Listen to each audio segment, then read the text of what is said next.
દાહોદ તાલુકાના ભાટીવાડા ગામ ખાતે આવેલો સોલાર ઉત્પાદન પ્લાન્ટ જે નિર્માણાધીન હતો, છેલ્લા 2 વર્ષથી અહીંયા જે સોલારનો સરસામાન મૂકવામાં આવ્યો હતો, આધુનિક ઉપકરણો, સોલારની પ્લેટો સહિતનો સામાન અહીંયા મૂકવામાં આવતો હતો. અને આ પ્લાન્ટ એમ કહેવાય છે કે દેશના વડાપ્રધાન નરેન્દ્ર મોદીનો આ ડ્રીમ પ્રોજેક્ટ છે. અને આ ડ્રીમ પ્રોજેક્ટમાં આગ લાગવાથી 400 કરોડ ઉપરાંતનું નુકસાન થવા પામ્યું છે. દાહોદ તાલુકાનું ભાટીવાડા ગામ ખાતે વડાપ્રધાન નરેન્દ્ર મોદીના ડ્રીમ પ્રોજેક્ટ સમા ગણાતા સોલાર ઉત્પાદન પ્લાન્ટમાં 70 MV સોલાર પ્લાન્ટમાં સોલાર પ્લેટો, ટ્રાન્સફોર્મરો, વરસીબી પેનલ્સ, કેબલો, જીઆઈ સ્ટ્રક્ચર જેવો 400 કરોડ ઉપરાંતનો સરસામાન સોલાર ઉત્પાદન અંગે મૂકવામાં આવ્યો હતો.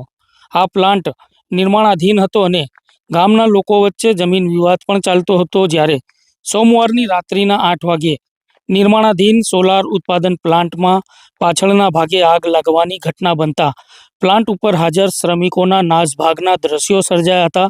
ત્યારબાદ કંપનીના અધિકારીઓ અને કર્મચારીઓને જાણ કરવામાં આવી હતી અને પોલીસ તેમજ ફાયરને માહિતી અપાતા પોલીસનો મોટો કાફલો ઘટના સ્થળે દોડી આવ્યો હતો અને દાહોદ નગરપાલિકાની ફાયરની 4 ગાડીઓની સાથે ફાયર ફાઇટરો ટીમો અને સંસાધનો લઈને આગ ઓળવવા માટે દોડી આવ્યા હતા.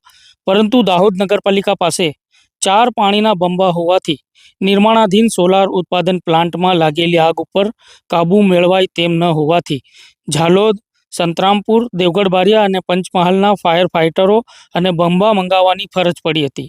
જ્યારે સંતરામપુરનું જે ફાયરનું વાહન છે તે દાહોદ આગ ઓલવવા માટે આવી રહ્યું હતું, ત્યારે કળજીની સરસવાની નજીક, ઝાલોદ તાલુકાના કળજીની સરસવાની નજીક તેને અકસ્માત નડ્યો હતો અને અકસ્માત નડતા તે રોડ ઉપર પલટી ખાઈ ગયું હતું.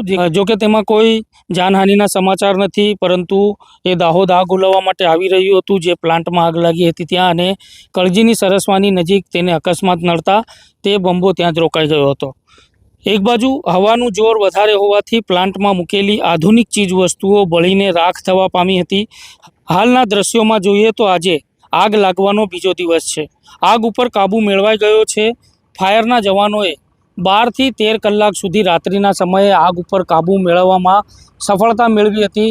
જ્યારે આપ હાલના દ્રશ્યોમાં જોઈ શકો છો જે પ્રમાણે અહીંયા સોલારનો 400 કરોડ ઉપરાંતનો સામાન છે તે બળીને રાખ થઈ જવા પામ્યો છે. હાલમાં સ્ક્રેપ થઈ ગયો છે. હજુ પણ આગ તો ઓલવાઈ ગઈ છે, પરંતુ ધુમાડાના ગોટે ગોટા હજુ પણ આ ઉત્પાદન પ્લાન્ટમાંથી નીકળી રહ્યા છે.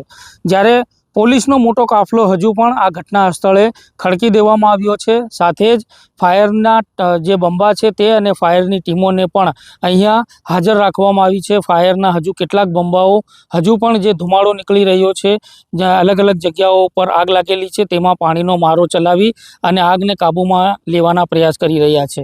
ત્યારે રાત્રિના સમયે ક્રેન વડે કેટલોક સોલારનો સામાન છે, સોલારની પ્લેટો છે, ટ્રાન્સફોર્મરો છે, તેમજ અન્ય જે સામાન છે, જે નિર્માણાધીન સોલાર ઉત્પાદન પ્લાન્ટ હતો અને તેમાંથી કેટલોક સામાન છે તે બચાવવામાં આવ્યો છે. આપ દ્રશ્યોમાં જોઈ શકો છો. હાલમાં આ ડ્રીમ પ્રોજેક્ટ ગણવામાં આવે છે દેશના વડાપ્રધાન નરેન્દ્ર મોદીનો. અહીંયા સ્માર્ટ સિટી અંતર્ગત જે પ્લાન્ટ નાખવામાં આવતો હતો, જે સૌર્ય ઉર્જા એટલે કે સોલાર ઉત્પાદન પ્લાન્ટ, જે હાલમાં નિર્માણાધીન હતો અને તેમાં આગ લાગવાથી 400 કરોડ ઉપરાંતનો સામાન છે તે બળીને ખાખ થવા પામ્યો છે. જોકે આ સામાન બળી જવાથી આર્થિક પરિસ્થિતિનો પણ સામનો કરવો પડી શકે છે તેમ હાલના તબક્કે લોકો જણાવી રહ્યા છે. ત્યારે આપ જોઈ શકો છો જે પ્રમાણે હાલમાં આજે બીજો દિવસ છે ને બીજા દિવસે પણ જે સામાન બચાવ કામગીરી છે તે પણ હાલમાં ચાલુ છે. પોલીસનો કાફલો તૈનાત છે, સાથે જ ફાયરની ટીમો પણ અહીંયા ઉપસ્થિત છે. DNA news, Naeem Munda, Dahod.